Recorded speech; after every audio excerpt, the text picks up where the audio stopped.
is amazing. Like, they support independent artists, and they have brought up a lot of the support they give artists that aren't on labels is really like super helpful. And I've watched other bands blow up on their you know, on their platform, which is amazing. Otherwise they like wouldn't have. But the sound of Triple J is very specific, and it's hard for soul music to kind of cut through, I guess. All right, we're good. How Cool. are you? I'm doing well. Just had a little Zoom. For some reason, the Zoom was being weird, but other than that, I'm fantastic. How are you? Amazing. I'm good. It's morning over here, so start of the day for me. Yeah. Well, that's good. I appreciate you doing this. I'm Adam, and this is a podcast about you and your journey in music. Cool. Awesome. So first off, we always start with, where were you born and raised? I grew up in Melbourne, in Australia, but I was actually born in a small town about 3 hours out of Melbourne in the country. Yeah. So when did you move to Melbourne? How old were you when you ended up moving to Melbourne? I grew up in Geelong until the age of 18, and then I went to Melbourne to go to university at around 19.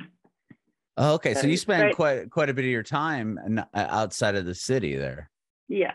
Okay. Straight out of high school, I went to Melbourne. Wow. And what about music? How did you get into music? Do you come from a musical or artistic household at all? I come from a musical household. My brother played guitar and piano and sang, and my mom was always in multiple choirs and singing all the time. So I kind of grew up listening to music constantly. That's amazing. What about the first instrument you learned? Was there anything did you play piano or something at an early age? Yeah, I started playing piano when I was about 5. Every child in my family was made to play piano. It was like a sort of rite of passage. Oh, that's cool though. What do your parents play also, or no? My parents don't even play.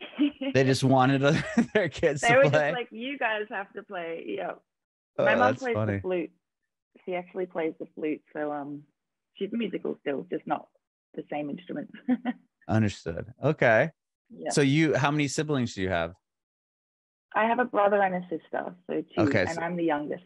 You're the youngest, so your brother and sister also played piano. Yeah. And they've kind of stopped now. I've kept going, but they kind of stopped at a certain age. Okay. Yeah. And like at what age, do you remember how old you were when you started playing piano? 5. Oh, 5. Okay. Wow. And then you're the only one that continued on. When did you remember when they kind of stopped, and did they just not have the interest in it as you did? Yeah. Like, my brother kept going, but my sister stopped when she grew up and sort of got into different things, like different hobbies and stuff. But yeah, music's always been a huge thing for me. What about writing songs? Is that something that came to you early as well? Writing didn't really happen until my early 20s. Okay. So like, sort of when I finished my music degree, or maybe in my music degree, I studied jazz.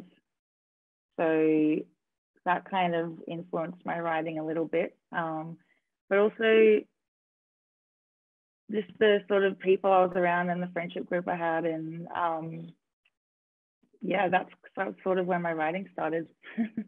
Okay. And you studied jazz. Were you like in jazz? Were you playing piano in jazz in the jazz band, singing, or vocals? Vocals, yeah. Oh, okay. And then my piano skills are not up to scratch to be playing jazz. I was gonna say, like, jazz vocals still, like, what a difficult path to take. Were you in the jazz band through high school, and then you ended up applying to college in Melbourne and went out there for that? I was that music nerd who was in like 3 different school bands all at once. Oh, Singing. wow. Yeah. And were you in bands with friends also, or was it just the school stuff? In high school, I didn't have any band I didn't have a outside school band, if you know what I mean. It was all kind of school related. Okay. Yeah. And when she went to college, did you start branching out in that way or no? Yeah, I started my own like solo project. That's when I started writing and sort of creating my own path. Was there like do you remember writing your first song, or like was there something that made you want to start pursuing a career in actual as an artist as opposed to just being kind of a part of a jazz band? I guess it just kind of happened naturally. Like I play the piano, and I sing, so like sitting at the piano and singing was just something that I would do all the time. I guess I started out playing other people's songs on the piano and singing. But then that kind of grew into writing my own stuff, and like I can still hear some of those influences in my music now, even though it was so long ago when I started. But like I used to listen to Alicia Keys and John Legend a lot, and they were both piano players, and that really influenced me as well. Just how they would play and sing at the same time in all their live shows and stuff. Not that I do that now, but it did influence my love for having piano in all of my music and stuff like that. Oh, okay. And when you're going to school and kind of starting to write songs, like were you always kind of, did you want to be an artist? Was that kind of always like the end game, or like when you decided to move to Melbourne and attend school for music, did you have like a path that you were shooting for? I think I've always known, like it was always the end game to be an artist / singer, because I could sing. I've spent my whole life singing basically. It's like my thing. I don't know how else to explain it. Right. But singing's always been really a huge part of my life. Like I was always in choirs, always doing performances for my family at home, like when I was little, like stuff like that. Always fronting all of the school bands, and like as soon as I got to Melbourne and started doing my own stuff, like that's kind of what solidified the fact that that's what I wanted to be when I started doing my own solo stuff. Okay. But yeah, I've always been the end game, like you said, ever since I was like 5. Sure. Like, yeah. You always wanted to do it. I was just wondering, like, once you get to college, is it like, okay, now I'm just kind of picking up more, skills and different tools until I can, start my own project. Was that? Yeah, there was never happening? like a plan that this is when I'm going to start my solo project. It just kind of like happened naturally. Okay. Sure. And what was like after you start, writing a few songs and you get like a band together and you playing different clubs and stuff around Melbourne? Yeah, like really small shows, nothing like big. But yeah, I remember playing shows in tiny little venues to like 10 people, and sort of experimenting. Like I've gone through a few different sounds as an artist in my time writing my own stuff. I started out, as I mentioned earlier, in a more sort of like Alicia Keys piano singing vibe. And then I sort of broke off into like a more Motown-y soul sound, which is kind of what I'm doing now. But both still in like the soul music vein, just sort of different styles of it, I guess. But then I started sort of like getting a band together, and realizing that I don't want to play the piano and sing at the same time. And I love collaborating with guitarists and other piano players, and having a band around me so I can focus on the singing. And yeah, that's kind of where I'm at now. Did you? And I read that you relocated to Nashville. But you're back in Australia I'm now. back in Melbourne now. Now, yeah. but so I like lived in Nashville for 2 years. And was that around like right or like it's like chronologically here? So you graduate from college and you have this band going. Like, how do you end up making it out to Nashville? And like, what was like? Was there little milestones or like little things that kept you going in between that time? Yeah, it's there was heaps of small things that happened in that time. The thing that really made me want to move to Nashville is I got signed to a US publishing company. And so I really wanted to be over there, kind of like where their writers were, and in their sort of area. They were LA based, and the plan was to actually start in LA. But then I got there and I spent 6 or 7 weeks kind of trying to live in LA. And I realized that I wanted to go try out Nashville. So we kind of moved there instead. And it was originally only going to be for a weekend to visit a friend. And then I ended up staying for 2 years. Oh, wow. Because I just loved the city so much, and the people and the vibe. And it was just much more my vibe than LA. That's funny. I live in Nashville now, and I originally am from San Diego. So I took that same move, but I did not start in Melbourne. But okay, so you ended up getting signed to a publishing company that was out in LA, but also based in Nashville. They were in LA, in LA. And how did they find you? Was it just through things you were doing in Australia? Just online. Oh, online. I released some songs which aren't actually online anymore, but that's what helped me get signed in the first place. And it kind of just grew from there. Like they kind of, I released some music that did sort of well, and they caught their attention, and we had a conversation, and they said that it was probably best for me to like be in the American sort of area. And that's what I did. But Nashville to me was a really, really fun vibe, and I met like a whole lot of amazing songwriters and created sort of like a small friendship group, and everyone in that friendship group happened to be a musician, which was awesome, because then we were all kind of like, they were all playing in each other's bands and like singing and writing songs together, and it was just like a cool little group to be a part of. And some of the people in that friendship group now, I haven't lived there in 3 years, and in that time they've like actually done some amazing things, and some of them are supporting some really huge artists now. And back then I remember playing with them to like nobody at like the Basement or Basement East. Yeah. And now like one of my friends, Bree Kennedy, she's doing like amazing now. I used to watch her shows and there'd be 10 people there watching, and I'd be looking around going like, why are there only 10 people watching this amazing singer? Like now she's out there supporting like Sheryl Crow and I know. I don't know her, but I know the name for sure. She's amazing. Well, I made really good friends with her and her partner Kyle, who's a producer, and her like one of her other friends, Matt Koziol, he's just supported Maren Morris, and he used to play to no one as well. It's just like this, in the past 3 years, that friendship group has just like skyrocketed.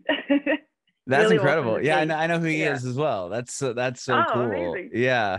I know, it's just such a cool community here of people and creatives, and I know, just because I'm from the Southern California area, I know that LA is more of the, I feel like it's what can you do for me vibe, and here it's everybody wants to just help each other out, which is just totally, it's just something I wasn't used to when I came here. I was like, oh wow, like people are actually like genuinely asking you how you're doing, not just, oh, how's it going? And then there's the ask, right? It feels genuine, totally. Yeah. That's definitely the vibe I got. Like in LA, everyone was a bit like sort of doing it for themselves, like you said.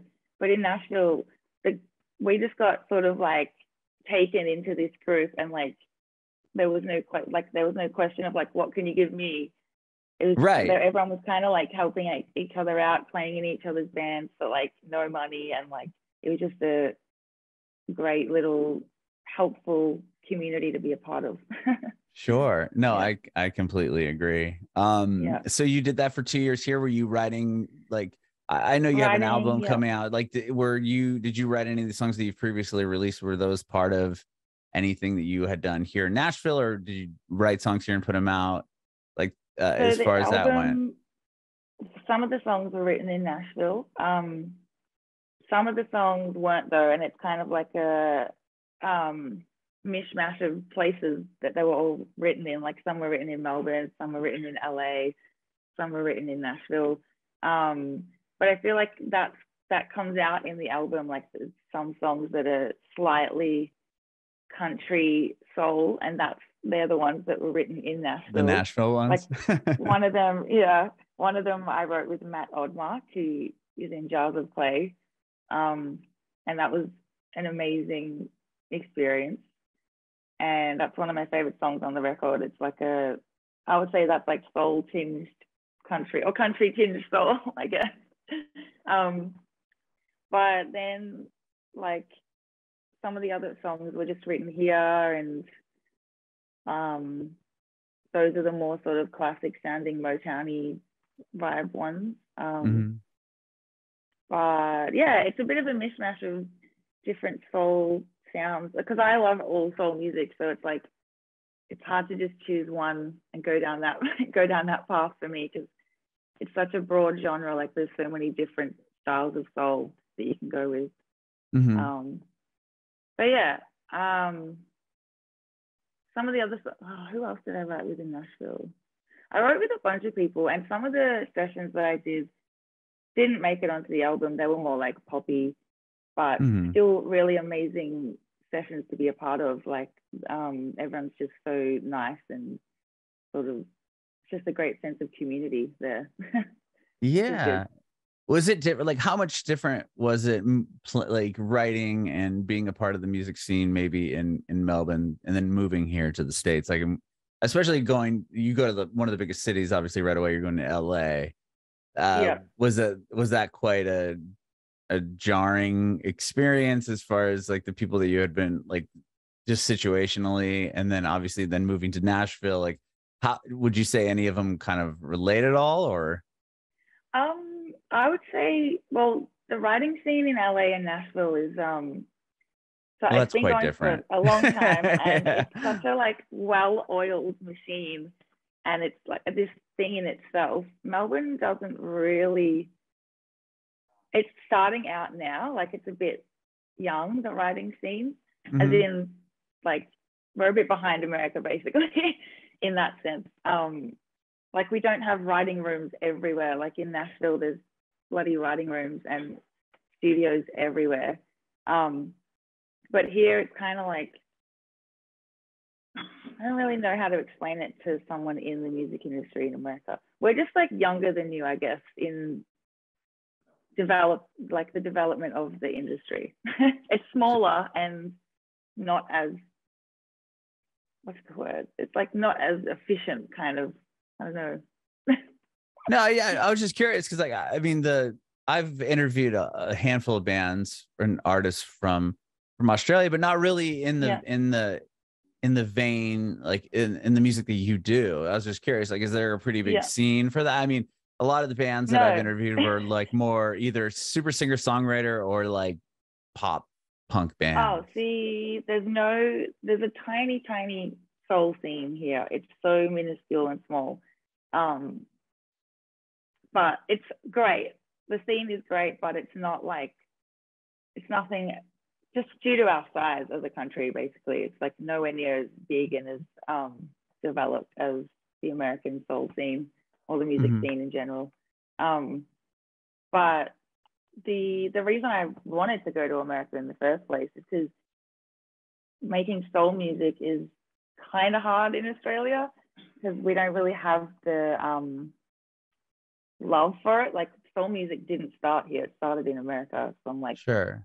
blues and jazz, but we just don't have the history that you guys have and the ingrained sort of like love for soulful voices and big voices. And Australia can be very like rock pop focused, which is fine, but that might like all the artists I look up to and have since a young age are all from overseas, like all American. So it's getting better now in Australia. Like we have people like the Teskey Brothers.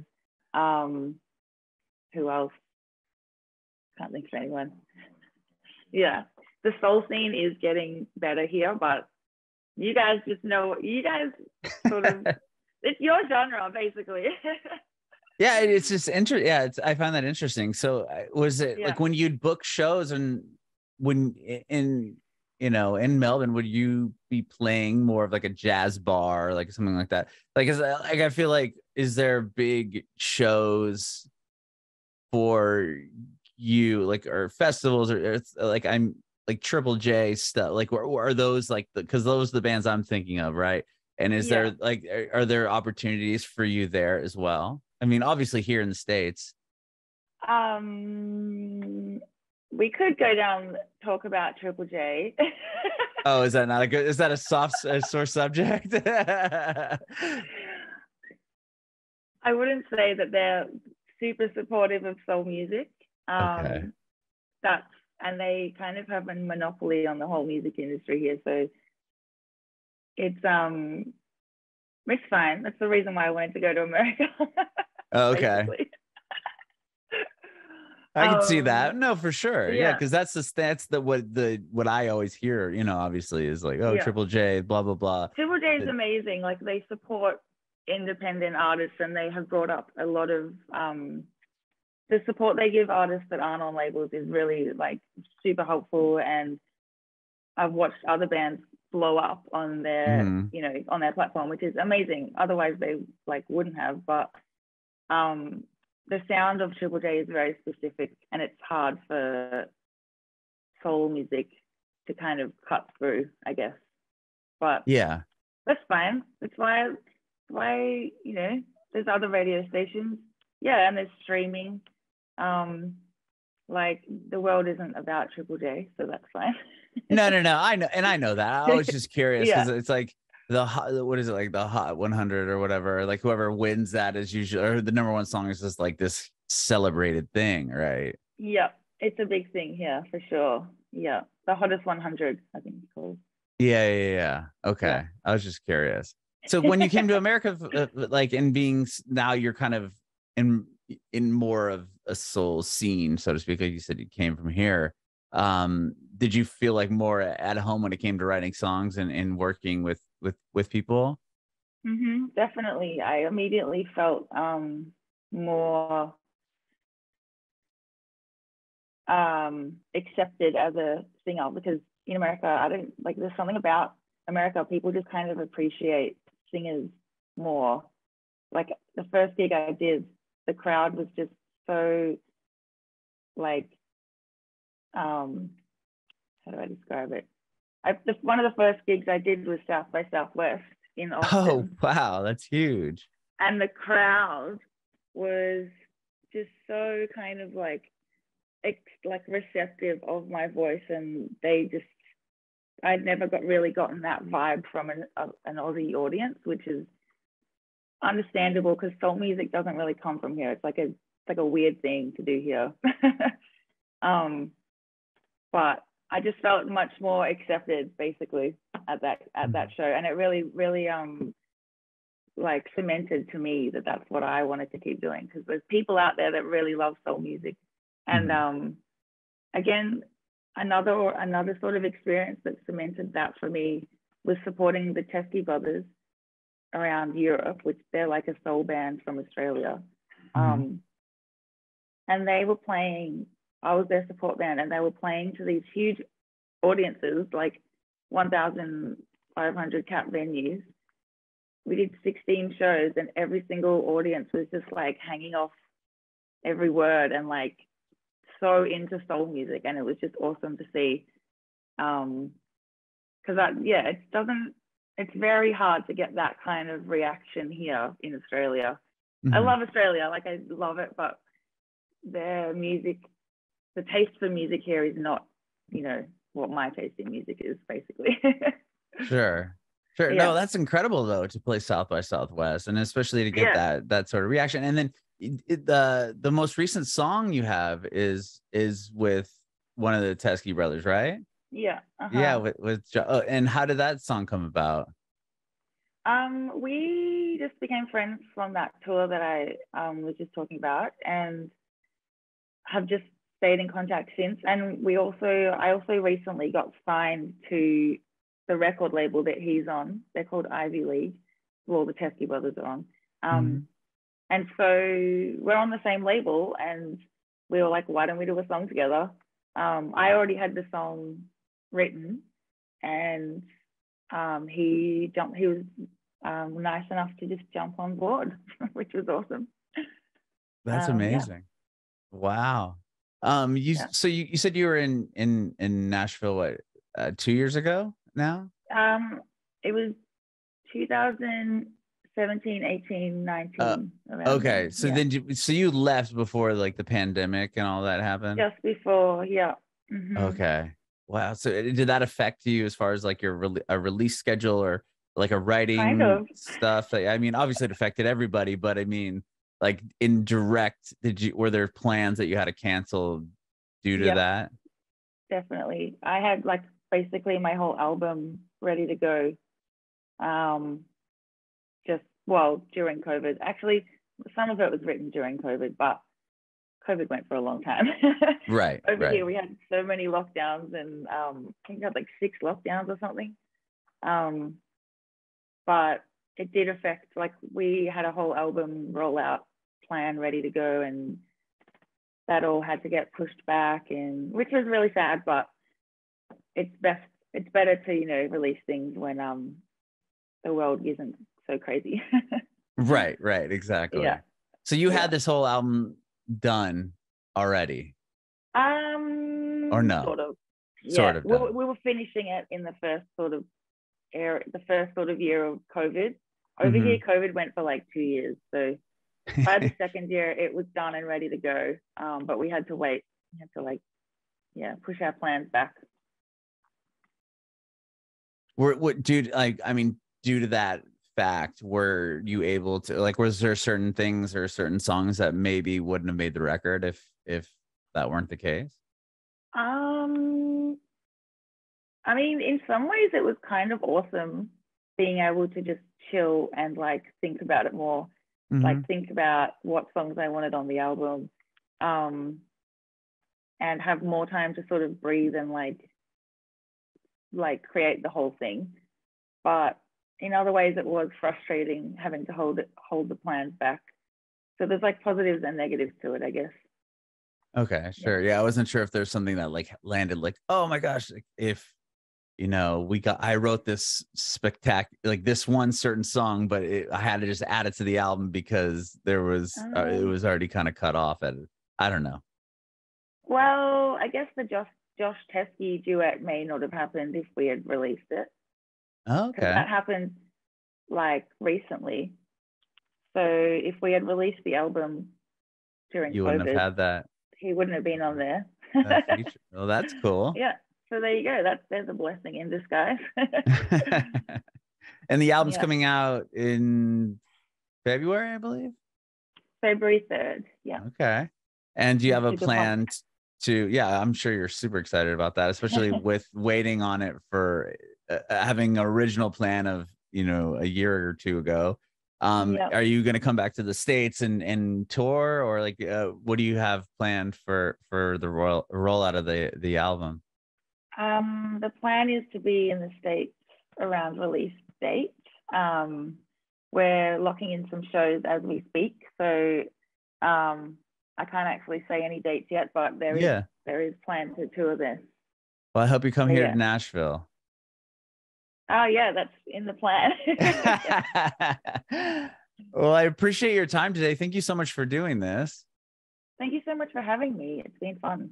Awesome. I have one more quick question though before I let you go. I want to know if you have any advice for aspiring artists. That's just a funny question because I feel like I'm still aspiring and like trying to get where I want to be.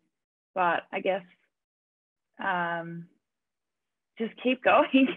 Like keep going. It's a really, really tough industry sometimes. And I feel like a lot of people don't understand that when you're not in the music industry, how hard it can be. But I feel like you just have to keep going. If you know that's what you want to do, just, shut out some of the noise and just, do your thing and keep going. I love it. Thank you so much for doing this. I really appreciate it.